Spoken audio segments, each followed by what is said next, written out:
Hello and good morning. This is Matthew Salee with Cielo, and today we're going to talk about our LEDSENSE intelligent building solution in the university and college environments. I'd like to thank everybody for taking time out of their day to join us. We're going to cover a pretty good amount of information today, and I expect this broadcast to take 30 minutes or 45 minutes, and then we'll leave time for questions at the end. In your GoToWebinar window, you should see a comments box, and I would welcome you to enter your comments and questions into this box throughout the broadcast. And at the end of the broadcast, we will go through the questions as a team and address those as they come up. So with me today I have, I'm Matthew Salee. I'm the Director of Strategic Marketing here at Cielo. With me I have Steve Davis, who is the Product Manager for our Internet of Things and LEDSENSE platform. Steve Davis joins us from Carnegie Mellon University, and he's got a significant level of experience and expertise in the lighting and control space. He's been with the organization for some time. Chaz Teplin is also here with me, and he is one of the development managers, and he also has expertise and experience in the Internet of Things and technology platforms. And we're excited to share this with you and bring our expertise out to you. And we hope that we're able to answer the questions that you sent in and make sure we cover the level of information that you're looking for today. So without further ado, let's get started.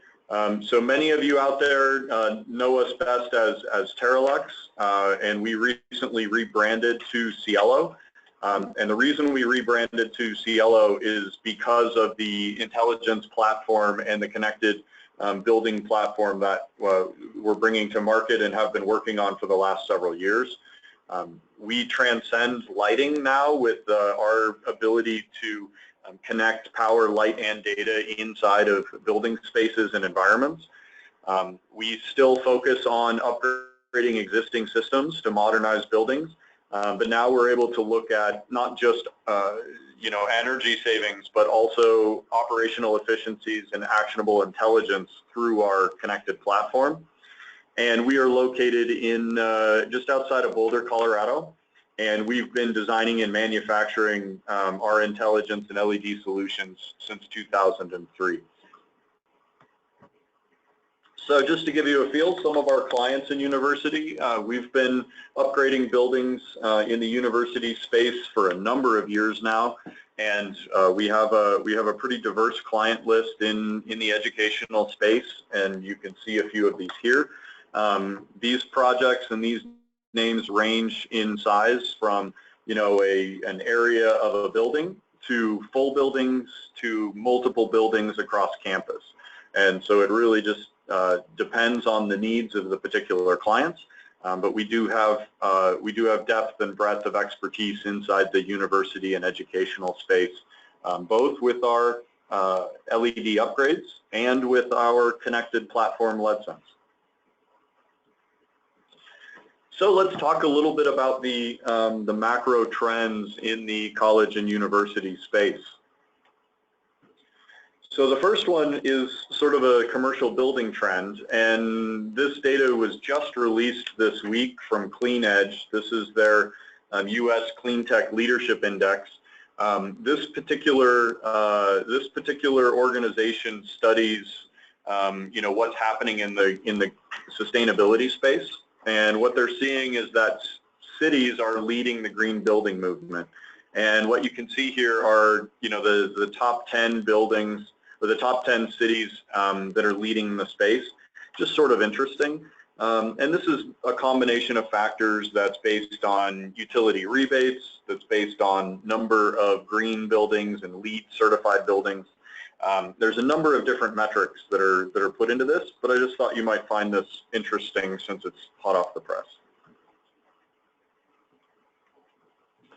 So inside of the education and college and university space, the U.S. Energy Information Agency has been doing a lot of research in this space, and what they've shown in their research is that there's a number of buildings in college and universities, 27,000 to be exact, and those 27,000 buildings cover 1.9 billion square feet of floor space.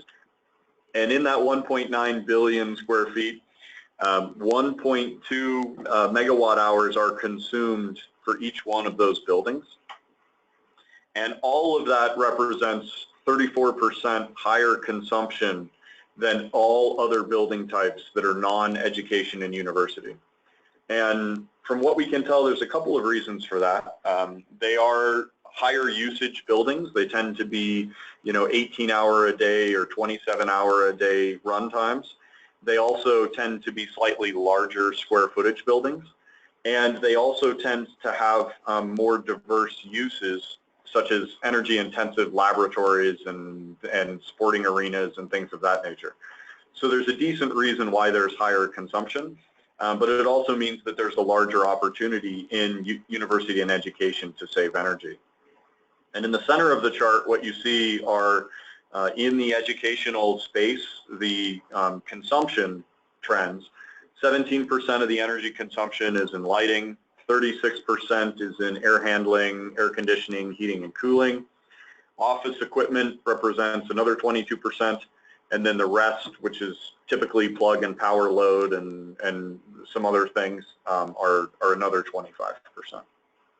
So what we're going to focus on today are the lighting, HVAC, and the sort of office and other categories. We've got information to share across that pie chart. So another macro trend in the university space is really around student health, staff health, and productivity. There's some initial studies that have come out of the Harvard Institute that suggest human cognition deteriorates at higher carbon dioxide levels. And the study shows that, the outdoor air is currently around 450 parts per million. The studies showed that poor air quality can be perceived by humans around the 600 parts per million concentration point. They've seen statistically relevant strategic thinking showing declines at above 800 parts per million.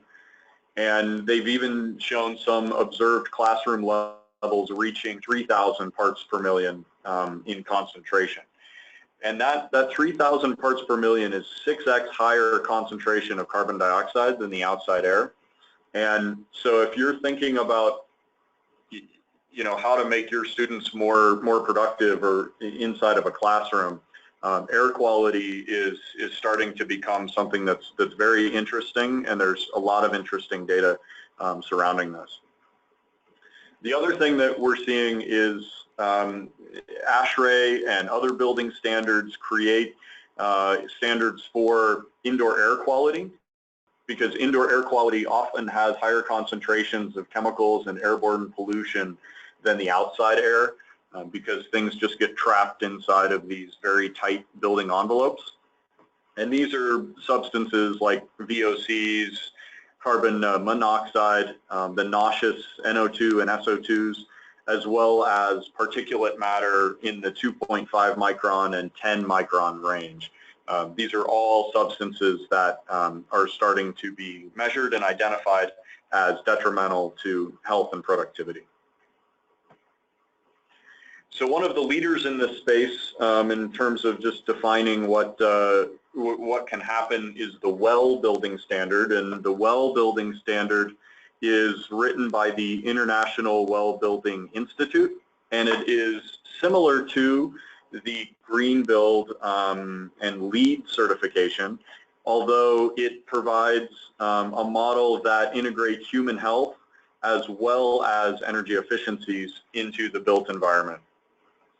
It's also a performance-based system similar to the LEED standard, and that measures the impact of the built environment on a number of different metrics, which you see on the right-hand side.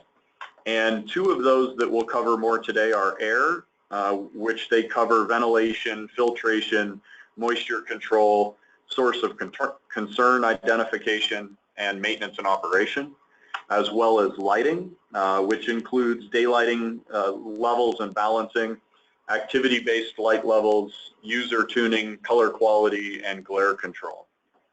So if you'd like more information on this, you can go to wellcertified.com, but it's an interesting standard that is up and coming in the building environment, and there are technologies that can help support its introduction into the sustainability space.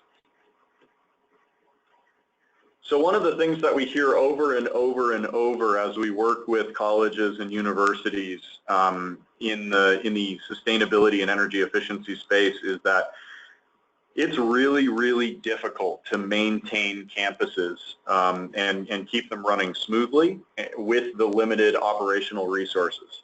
You know, they're small cities and they're filled with a wide variety of building types and ages. And many of these have completely different lighting, heating and cooling systems, and energy management systems. And it's very difficult to sort of tie them all together and get some, get cohesion going across these buildings.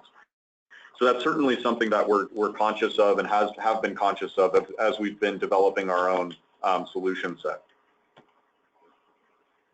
So some of the key challenges that we hear over and over in lighting and HVAC maintenance in colleges and universities, facility access, student presence, and work schedules are top of mind. These lighting and HVAC projects need to be scheduled during student breaks, and dormitory projects can be even more difficult to schedule and complete.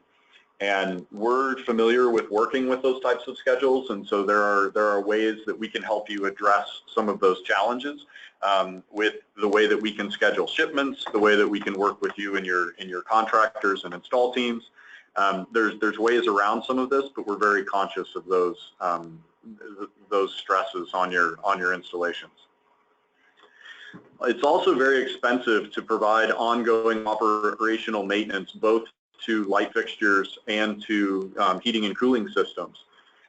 Lamp and ballast replacements are quite costly, probably more than you think. In the long runtime environments of a university, you're looking at a single lamp and ballast, single lamp replacement per fixture on an annual basis, and you're typically replacing the ballasts every 3 to 5 years. Once you have a maintenance person go out there and come back and find the ladder and come back and he's got the wrong lamp type or wrong color temperature or whatever the case may be, you are likely spending $60 to $200 per light fixture per year in your campus. And so as you think about your operational overhead, this is a huge driver of your operational costs. As it relates to the HVAC system, one of the things that we've heard over and over is being able to identify trouble spots in the system. Existing thermostats don't always tell you, in fact they mostly don't tell you which ones are acting up and which ones are acting correctly. And what we found with both pilots and installations is that being able to tell which thermostat is causing a problem can help you debug bigger system issues across campus. You also have a wide variety of lighting applications, including historical and architecturally important lighting. Just because there's new LED light fixtures out there doesn't mean that they're the best fit for your campus look and feel, and protecting your sort of heritage of the buildings and the architectural importance. So being able to upgrade your existing fixtures in place comes up over and over in terms of importance. There's also a wide variety of lighting applications, and we'll talk more about some of those today. There's also an endless array of lamp type, ballast type, and options, including bases, color temperatures, voltages. It can be very, very difficult to keep track of all the different lamp types and ballast types that you need across campus. And what you'll see is our solutions sort of break that bulb cycle and allow you to put permanently installed assets inside your fixtures to avoid those challenges going forward. There's also outdoor lighting to contend with, which is also very complex and can be a big challenge. We won't be talking about street light and parking light lighting today. That's a topic in and of itself, but we will be focusing on the indoor spaces that, that reside in your buildings. Finally, integration with existing building information systems. We see a variety of islands across buildings and even within buildings with various control schemes and sensors, and the rewiring often requires a major renovation project. And there's always challenges integrating across systems and buildings, even if they're all connected via BACnet. And these are things that we can certainly help you with because we do have experience in all of these areas. So let's talk about some of the application areas now. Classrooms and laboratories. The typical use here is classrooms, offices, and laboratories are usually 18-hour a day, 7 days a week runtime. You may have already converted your troffers or your linear fluorescent lighting to LED, but many times these lack control options. We also see air considerations being made in these spaces. Carbon dioxide, VOC, and particulate matter concentrations can be measured, both to understand the impact on learning and health, and to just understand what's going on inside of the spaces. Some of the lighting considerations to make. Wireless and handheld lighting controls can give professors better control of their spaces, as well as give more information around the utilization and appropriate light levels in these spaces. Occupancy information can be captured and showing how these spaces are being utilized, and this we've seen able to people can make better scheduling decisions based on the occupancy rates inside of the buildings. The other thing that we've had a lot of interest in lately is power monitoring, and we have some devices that allow a very easy installation of power measurement of circuit and devices so that you can understand utilization rates across building areas and circuits. This is a pretty interesting thing, and it seems to be coming up a lot in this space lately. In dormitories, this is another big application area for us, and we spend a lot of time in these spaces. These are near year-round occupancy and are 24/7 environments. There are some long periods of non-use in winter and summer breaks, but there are also periods of heavy use during the school year. Breaking the bulb cycle here and removing lamp holders and ballasts and hardwiring solutions eliminates ongoing maintenance and eliminates ongoing concerns of having maintenance staff inside these spaces while students are inside the spaces. Most of these hallways are vacant most of the time, and we've got some interesting data to share with you around this. And so providing occupancy control in these corridors not only saves energy, but it also is a visible demonstration of your efforts in sustainability because the students walk by these lights all the time. When they open their door and the lights pop on in the hallway, that shows them that you are demonstrating, a drive to be sustainable in your campus. The other thing that we've seen in these spaces is that the sensor network that runs the occupancy sensors in the hallways can also connect to the sensors, HVAC systems, and power systems inside of the dorm rooms themselves. So you get multi-use out of that network, which helps with payback certainly, but also allows you to leverage that network beyond energy efficiency and payback, which is really cool. Some of the air considerations that we see in the dorm rooms, intelligent thermostats. So a lot of times we see hardwired thermostats with rotary controls, and it's sort of the born in the barn with the students either turning the AC all the way to 11 or turning it all the way to 0. There's no real in between in the traditional systems. But with intelligent thermostats, not only can the thermostat cut off if a window or door is open, but you can administer the vacancy setbacks from a central location, meaning that you can, through the cloud, establish a ceiling and a floor and change those as the student schedule changes through over time across the school year, which is nice. Common areas, there's tons and tons and tons of common areas in college campuses. These are, big hallways and atriums. These see varied use as well. These are typically 24/7 or 18/7 run times, depending on the building type. These are usually lower ceilings with either downlights or wall sconces. Typically, these have pin-based CFL lamps in them. And what we find is reusing those existing fixtures in these spaces eliminates costly renovation work, and it eliminates maintenance folks from needing to go back in and continually re-lamp these fixtures. So permanently installing upgrades here that have long warranty cycles is a great idea. Most of these hallways are vacant most of the time, and so again, you can show off your commitment to sustainability by leveraging occupancy and daylight setbacks.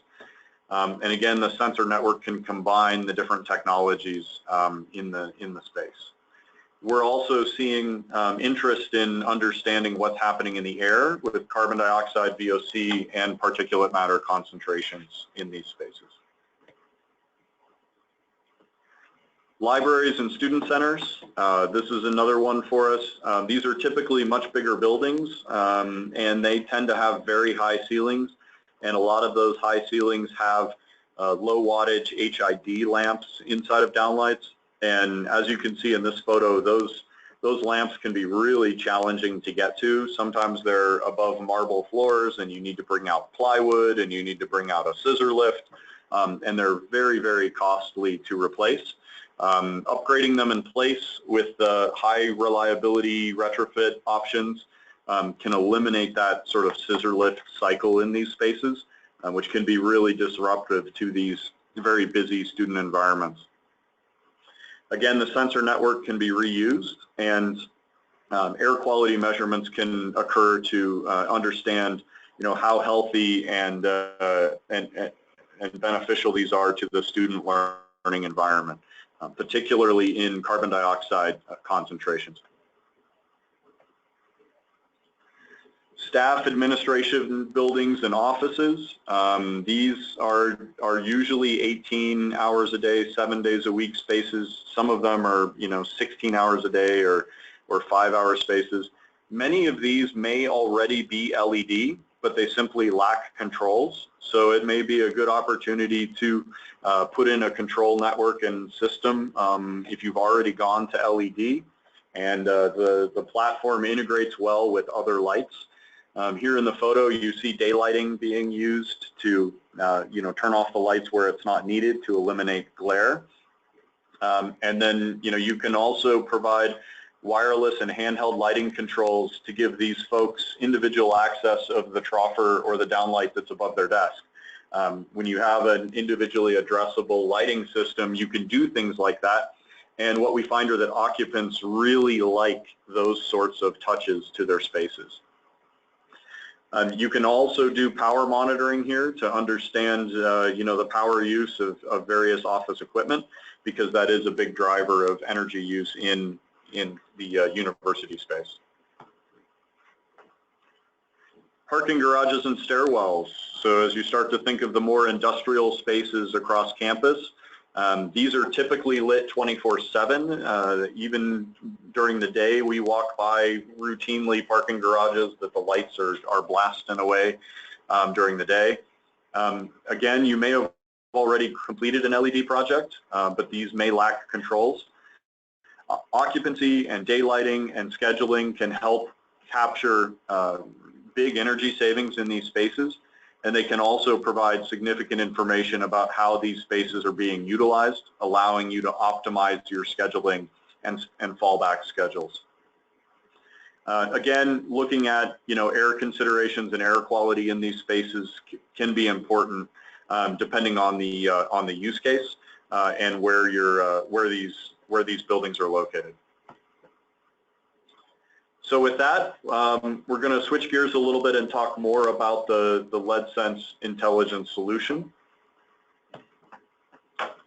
And really the LEDSENSE solution is designed around the lighting system being the foundational element.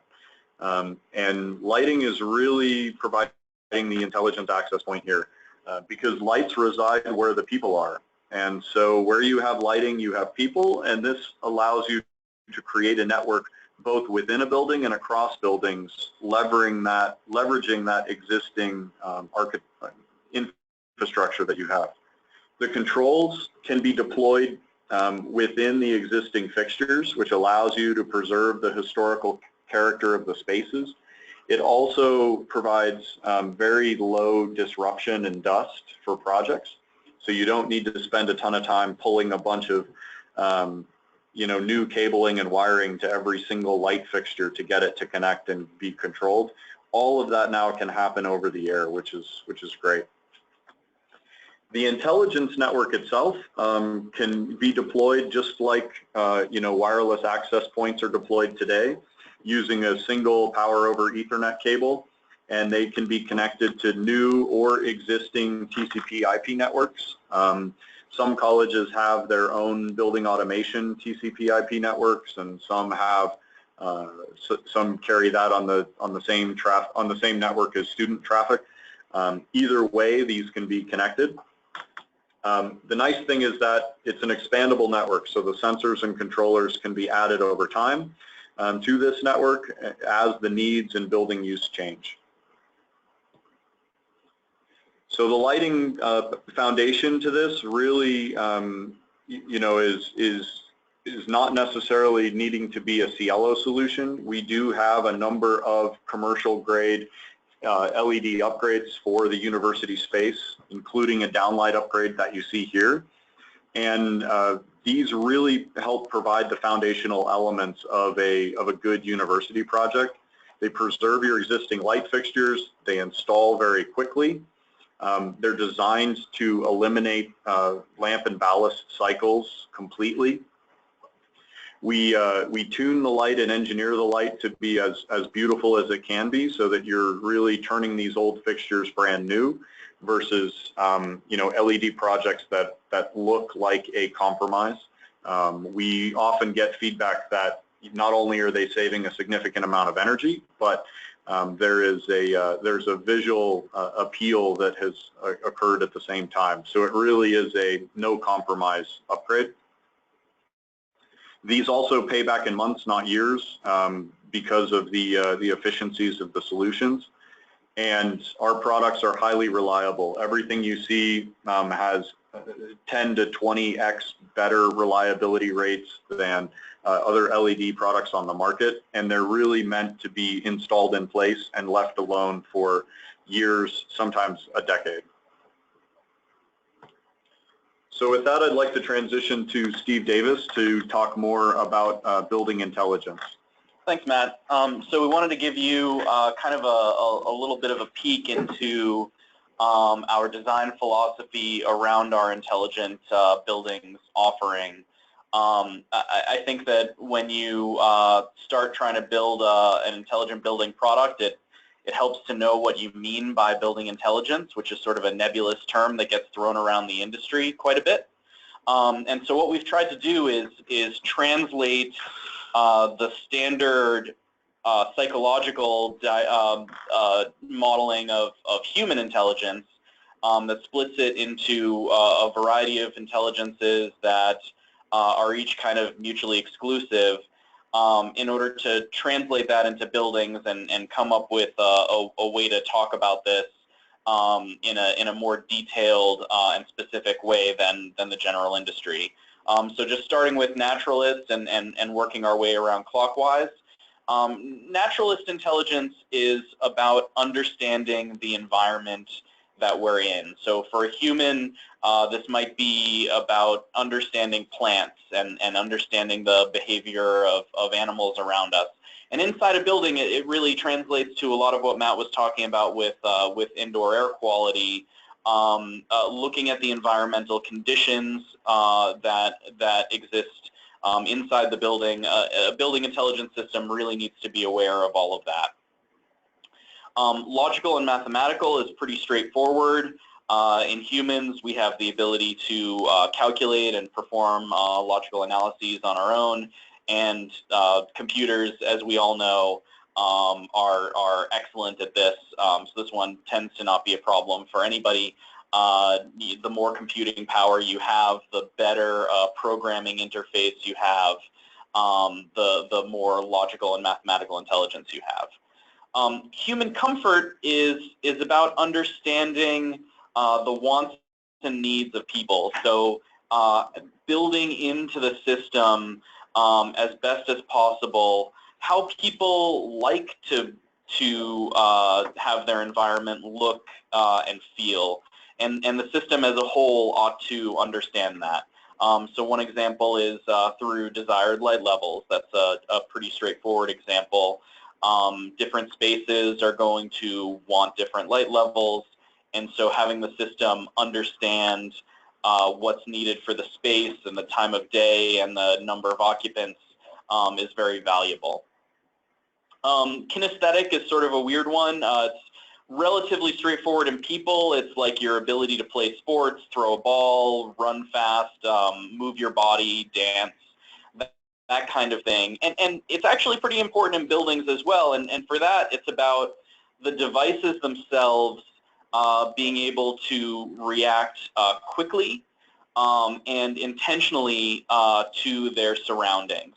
So this is about sort of muscle memory with the devices themselves making decisions rather than this being centralized to some large server somewhere. So of course the server is going to be a part of the system, but the more you push the intelligence down to the lights themselves, the faster and more intentionally the building is going to react. So that's an important thing to keep in mind. Linguistic, you know, a lot of these intelligence, the point of the intelligence system is to learn about what's going on in your building. And so a building intelligence system needs to be able to communicate those concepts very clearly to a wide array of users. So a lot of this is going to be occurring on the web interface. Somebody is going to log in and see a variety of charts and presentations of data, and we want that to be clear and complete in terms of what it shows you about your building. System internals. This is about a higher level system being aware of everything that's happening right now. So what are all of the lights doing? What is the heating, ventilation, and air conditioning system doing? You know, what are the light levels that I'm measuring from outside? Like having an up-to-date version of that is what's going to eventually allow you to communicate and to change the settings on everything. And the last one up there is spatial. That's understanding the locations of objects and people. So that one's pretty straightforward as well. You want to know where all of your devices are in terms of for maintenance or just for changing control schemes and things like that. And as best as possible, you want to know where people and possibly other objects are as well. So we set out to design an intelligence platform connected to your goals with those intelligences in mind. So primarily, this means energy efficiency and payback. Of course, we know that this is why most people look at doing this to begin with. So lighting, heating, ventilation, and air conditioning, and power systems need to be all wirelessly connected and controlled. Wireless is very important because it has the lowest installation cost per square foot, and this translates, that's a goal for our lighting upgrades as well, and that will all allow you to get fast project payback, and that in turn funds the intelligence network. In the intelligence network, there's all sorts of applications beyond payback. So we wanted to create an open app platform that allows you to expand and change in the future based on your changing needs and the new technologies that are coming out. So building in the infrastructure for non-energy type operational optimizations that are going to be that are being developed now and are going to be continuing to be developed over time. So how does LEDSENSE, build intelligent value into your buildings? First is retrofit ease. So from the lights to the sensors and the switches and the intelligence platform, we want to be able to install. We can install all of that without creating any dust and with minimal disruption to your operations. It's also expandable and flexible, so we can do a single room as a trial, put in the intelligence into a trial and measure some quantities with sensors, retrofit some lights, let you see what's going on.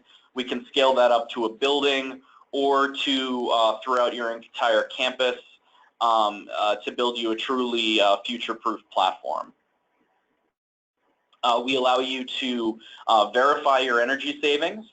So by generating all kinds of different reports, you'll see some examples in a few slides, we can show you what you're actually getting out of that system, which is of course really important if you want to make adjustments or if you want to expand over time.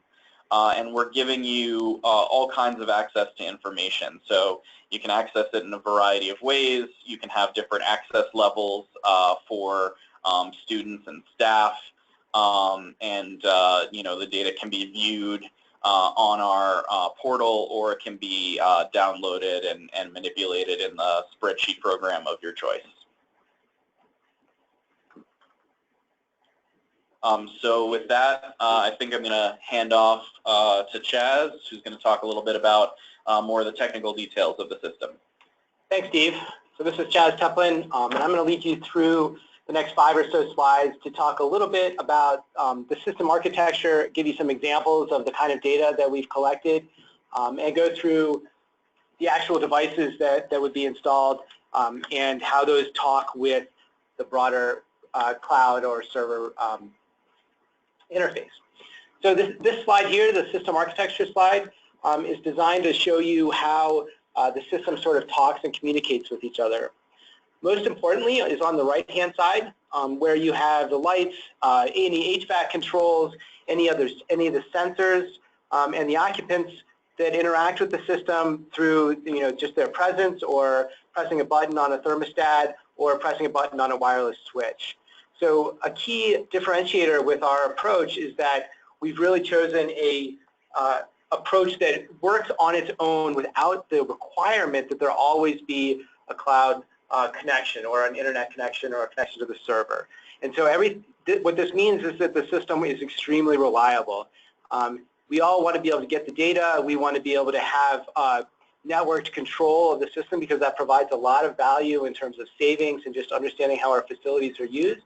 But it's not okay if the internet connection fails that the lights don't turn on. And so our system is designed to work really well all on its own without the requirement for a 24/7 connection to a cloud gateway. What the gateway does is it provides a ton of value by extracting all of the information from the sensors and providing access to that data to the customer through the cloud. It also allows either the campus administrator or users, when it's appropriate, to change how the system works, and so they can be optimized for comfort and for energy savings. And so the gateway talks to the devices wirelessly using the Enocean wireless protocol, and then it uses a standard Ethernet or Wi-Fi internet protocol to talk to either the cloud, or in many campus environments we find that the IT departments prefer to host the server on site. So users, whether that's a building manager or an administrator or even a student, if they want to have access to the data, that can be done through a standard wireless connection from either a mobile device or their computer. And then you simply log in via a web browser, and you can see all of the data that you have access to. And you're allowed to set privileges for different users. So if it's appropriate, the user will also have the ability to manage how set points and say vacancy delays are adjusted to make the buildings work the way you want them to. An issue that does always come up with any kind of IoT or internet-based project like this is internet security and cybersecurity. And we take this extremely seriously, and we use all of the best practices to keep the data secure and isolated from any of the other campus data. So we don't need to have access to the same networks that that key campus data is kept on. That said, it's really important to involve campus IT with these kinds of projects early, just so that, because they are going to be a key player in the success of the project. And we have a ton of success and tons of experience working with IT projects, both at campuses and at places where security is of the utmost importance, such as with utility companies. So this is an example of power savings that we show directly on the dashboard on the front page. And so one of the nice things about LEDSENSE is we don't just install the lights and the controls, and then you need to guess from your energy bill how much energy is actually being saved. So we provide really nice data showing how much energy is being saved just with the LED retrofit, and how much energy is being saved on top of that with controls. And so this graph here, you can see in the light gray, shows what the power consumption would have been with the old lighting and with LED lighting, but no controls. And in the blue is the actual power consumption of the lighting using LEDSENSE. And so because the LEDSENSE curves stay below, you can see the degree of energy savings that's obtained. That's okay. So another we're not showing it here, but another device that we can install is a circuit level current consumption device, and it's a really easy device to install. It doesn't require an electrician to install it, and it allows you to easily measure the power consumption over time and create a curve such as the one you see here for an entire circuit. And in this case, the load is actually actively measured, and so it's extremely accurate. And those loads can be useful, for example, if you want to know how much energy a laboratory is consuming without interrupting any operation, or a dorm or plug load controls, and you want to understand where the energy is going. Those can be really valuable and a very simple, low-cost way of obtaining information that was previously difficult to acquire. Okay, the next slide is on what we do with air quality and HVAC, and there's actually a really nice story in this graph that you're seeing. So this is data that we took at the big lighting show in Philadelphia this year at Light Fair, and the light blue curve shows the CO2 levels in the facility, and so it's really easy to see when the show started on, I guess, Tuesday. So that's the first big rise there you can see, and so in that case, the CO2 is really providing a insight into how many people are actually attending the show, and the HVAC system starts to be unable to keep up. And you can see that the CO2 levels go to approximately 1,000. I believe it's about 1,000 ppm, which is pretty high. And then you can see it looks similar for the next day. And then on Friday, we can see that's when we took this screenshot, or Thursday, the last day of the show. You can see that attendance typically isn't quite as high on the last day of the show. In the darker curves, you can see the VOC levels. So VOCs are typically anything that you can smell.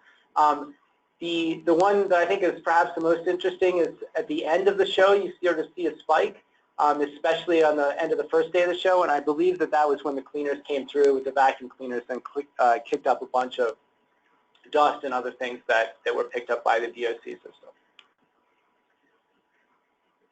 Another feature that's really valuable for universities that I'd love to point out is the ability to adjust thermostat controls. So Matt previously talked about how the typical, when there's thermostats available in the rooms and in the buildings, typically these are rotary controlled and they're just set to full on or full off by the occupants. By adding occupancy sensor controls, you can set back thermostats when no one's in the facility, when no one's in their room, and we have creative ways of making sure that they don't set back overnight when people are sleeping. But that really saves a lot of energy. And then the other feature that's really valuable in a university setting is the ability to easily configure the changes in schedules and changes in set points over an entire dormitory, for example. So when the season changes from summer to winter or winter to summer, you can change set points to be appropriate for both comfort and energy savings at that season. And further, when students leave for vacation, you can change the settings easily as well. So you don't have to physically go into the rooms from your desk or your tablet or your phone. You can go in and change all of the settings for an entire dormitory very quickly, so that all of the thermostat set points are appropriate for the season and the occupancy levels. Okay. We've learned a lot about occupancy in dormitories and in office settings. So typically in corridors, the lights are on almost 24/7. They have to be on 24/7 because you don't know when someone's going to leave their room and need to use, walk down the hallway to go to the bathroom or visit a friend, and that can be at all hours of the night. However, there's a lot of times when the students aren't around, and the lights are just sitting there blasting at probably full brightness when that's not appropriate.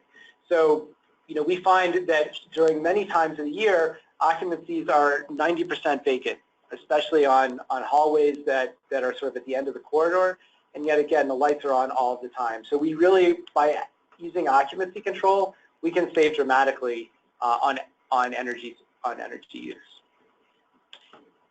Okay.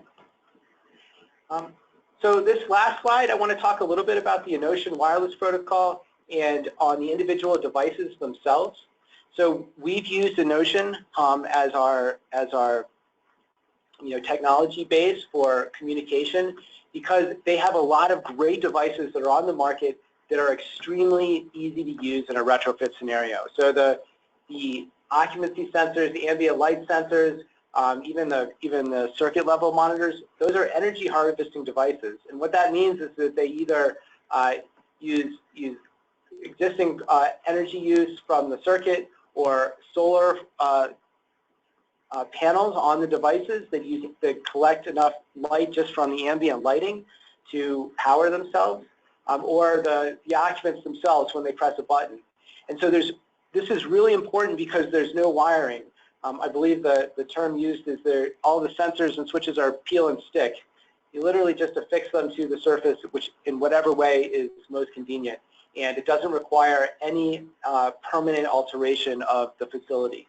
It also means that if you put an occupancy sensor someplace and you realize that that's not the best place for it, it's simple to move. You don't have to hire an electrician or drywall people to come in and move the sensors.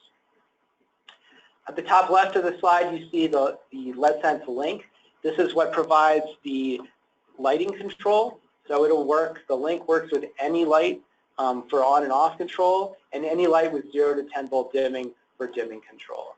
And we have ways to do this, of course, at a fixture by fixture level. In this case, you can see that the link is integrated with a Cielo sconce retrofit kit, but it can also be integrated through a junction box to control any light or any block of lights.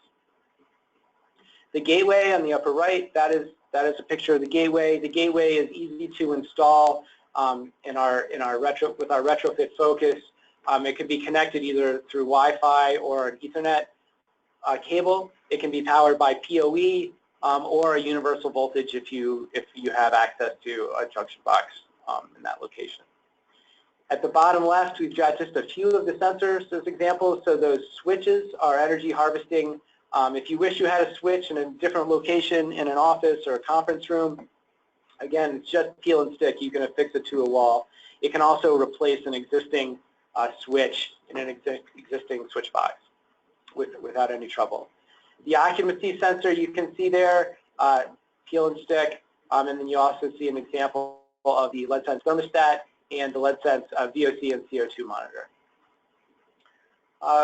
Just a few more brief things about Enocean, and feel free to ask any questions about the devices if you'd like. The Enocean is a well understood and proven technology. It's growing very quickly in the States, and it's been deployed in Europe for quite some time. The devices are extremely reliable. We really understand everything there is to know about how well it works, and it's been proven at commercial scale. So, and then lastly, there's always new sensors and switches coming online as different manufacturers create different Enocean compatible devices. And one of the great things with LEDSENSE is as those devices come on, we're happy to integrate them into the system so that you can use those devices to control new devices on your campus or learn more information in the case of sensors. And with that, I'm going to turn it back to Matt. Again, feel free to ask any questions, and we'll be happy to answer them at the end of the presentation. Great. Thanks, Chaz. Just a couple slides in closing, and then we'll click over to question and answers. These projects can be a process. There's no doubt about that. But we've got a sales engineering here, engineering team, and a external network of certified LEDSENSE partners that can help you navigate the path forward in these projects. And typically the process that we see for these projects looks like, sort of the ASHRAE defined audits that you see on the left-hand side, with level 1 and level 2 energy audits to determine where you might have opportunities, to a pilot program, which we highly recommend because the pilots that we've installed really give you an idea of the opportunities that are available in your space. There's usually a investment grade analysis and engineering process that gets completed in these, and this is usually done through consulting engineers. And we've worked with a number of these across the U.S. There usually is a funding request that is then put in once the investment analysis is sound, and an RFP process goes through. The project is then implemented, and then there's typically a debrief of the project to do, learnings and that sort of thing. But these are sort of the steps and the stages that that we see most typically occur in these sorts of projects. Certainly for projects that cross buildings and cross campus. For smaller projects, usually they can get done a little quicker and bypass some of these steps. But for large retrofit projects across hundreds of thousands of square feet, this is typically the process. So a couple things in closing. We would like to, if you're interested in moving forward with LEDSENSE or learning more about LEDSENSE, and you're currently doing business with an energy services contractor or a distributor, we would love to come out and do a certification with them to empower your business partner to be able to look at your spaces with their LEDSENSE glasses on. Because ultimately we like using the market partners that you're already comfortable with and using, and we've got a number of these signed up already and we're doing business with already, and we'd be happy to work with those folks of your choosing. Additionally, just getting some data is a good way to move forward here. And in many applications, just understanding occupancy and space utilization can be a real winner for you in getting organizational buy-in to a project like this. And our LEDSENSE platform allows us to, sort of peel and stick some occupancy sensors, as Chaz had mentioned, and start to get a, idea of what's happening in your spaces. And so if either of these paths feel like the right ones for you, or if you just have more questions, we'd welcome you to shoot us an email at retrofit@sielo.com. or you could visit us at cielo.com/LEDSENSE, and we'd be happy to engage with you on your projects moving forward. With that being said, I'd like to switch over to questions about the presentation. In your GoToWebinar window, you have a questions box. I'd welcome you to type in questions into the questions box, and we'll go through those now. It looks like we've got a couple here. So the first question is, outdoor air concentration just passed 400 parts per million. Your slide showed 450 parts per million. Where did you get your data that outdoor air is 450 parts per million? Tom, thanks for the question, a great one. Depending on the metropolitan area that you're in, you get slightly different readings. In the Northeast, which is where this study was conducted, the parts per million are closer to 450 than 400, but you're right, the global concentration is more around that 400 level. Another question, knowing the trends in human-centric lighting, will Cielo's lighting products in the LEDSENSE system be incorporating color tuning, either dim to warm or fully tunable white? This is a great question, and one that we receive quite a bit. So there's a couple things around human-centric that I want to mention. The first one is around, color tuning and circadian rhythm. There's a lot of conflicting studies and information presently around circadian rhythm and color tuning, and there is significant incremental cost to implementing a circadian style solution inside of a building.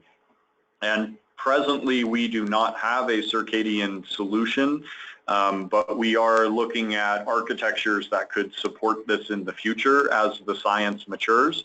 But right now, we see human-centric going beyond lighting and focusing more on indoor air quality, like carbon dioxide concentrations and VOC concentrations, where the science is more tangible, that you can positively impact human health and productivity in a more cost-effective manner with those solutions. So another question here, how accurately, oh wait, I'm sorry, one second, let me scroll back up here. How does the N-Ocean protocol compare to the Zigbee or other mesh and proprietary protocols? So Chaz, do you want to take that one? Sure, I'm happy to take that one. So N-Ocean and Zigbee are comparable technologies in most ways. N-Ocean is stronger in a retrofit scenario where you don't want to have to worry about batteries and gateways as much and power because it's such a lightweight protocol. It's easy to make the devices communicate with one another without the need for a central controller. From a reliability or perspective, we would argue that N-Ocean is better, but there are advantages to both systems. But we're really comfortable and optimistic that as folks learn more about N-Ocean, they'll be really excited and like that and like what it has to offer. But from the end user perspective, there's not much difference. To add a little bit on the reliability side of things, mesh networks are great for moving data around. They're not necessarily great for just getting device-to-device communication. So in the case of Zigbee, the gateway is not only serving to relay status messages up to the cloud, it's also doing all of the network management, which means that your occupancy sensor in a Zigbee system is going to send out its data. That data has to go to the gateway and then get back out to the light in order for the light to know that something has happened. So if a light fails, the data can move around that light and get to the gateway in a mesh system. But if the gateway goes down, you don't have any ability for the light to communicate with the sensor, even if they're right next to each other. In an ocean system, if the gateway goes down, you basically don't notice in terms of controls. The lights will still function, they'll still listen to their sensors just fine. So there's the primary distinction between the two networks is going to be, the two protocols, is going to be whether or not you care more about reliability of the data or reliability of the controls. And our opinion is that we want the devices to work. So that's why we went with Ocean rather than Zigbee. Great, thanks. Just a final quick one. Sorry, can't help myself. The Ocean protocol, especially with how we've implemented it in LEDSENSE, is because of the fact that the gateway doesn't play this role in coordinating all of the network traffic. The LEDSENSE system is easier to commission. And so, great. So that's my answer. Great, thanks, guys. Another question here. What do you see an IoT and power over Ethernet as enhancing or integrating with your systems? How are you planning for or not for integration with IoT and PoE? So, yeah, I mean, so the gateways that we have can be used as PoE. You know, we think that PoE for, I assume the question is asking about PoE powered and internet connected, sensors or lights. We don't have plans today to incorporate those kinds of lights, but we could in the future. And from a retrofit perspective, it's much easier to just use the existing power to power the lights and use an Ocean communication protocol to bring those into a control system. So I hope that answers the question. Agreed. A little more to add there. Chaz kind of touched on this. We really see PoE lighting and sensors as a new construction or major renovation tactic. And there are, some efficacy questions surrounding the switches themselves that is sort of getting not looked at by standards bodies presently. But as Chaz said, when you use a wireless system to create a network of individually addressable sensors and lights, such as an Ocean, you get the same effect without having, a very expensive data cables running to every single fixture and the dust and disruption that causes in a working environment. So another question here, how accurately can you predict savings in classrooms or lab buildings? And will you guarantee savings amounts based on audits and data collection?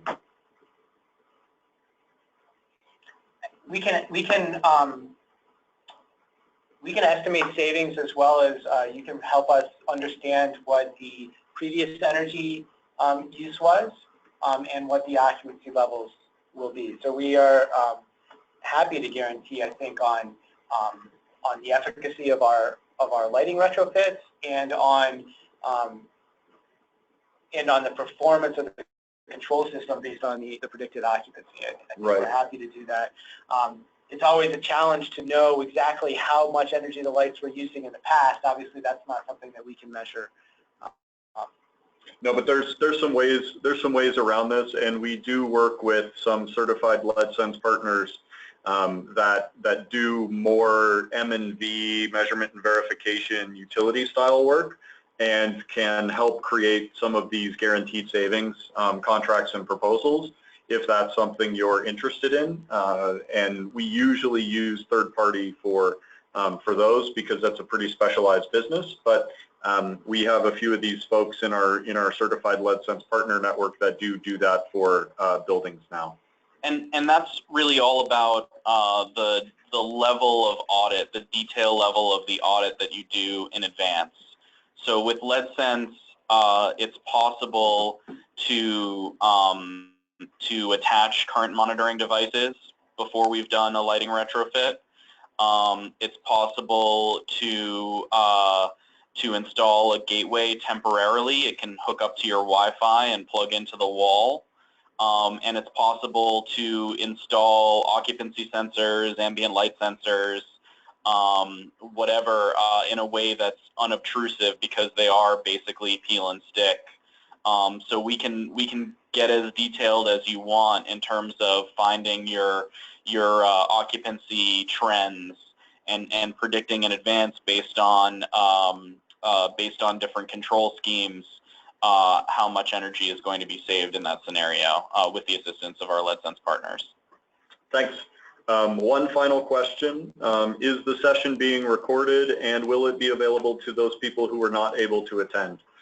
Great question. The session has been recorded and will be provided at the conclusion of the day today, and we will also have it archived on our website in the partners section for further use. So thank you very much, everybody, for the time and the questions. And we'll let everybody go. If you have any further questions, please do email us at retrofit@cielo.com. And we're looking forward to working with you in the future, and let us know how we can help. Thanks very much, and have a great day.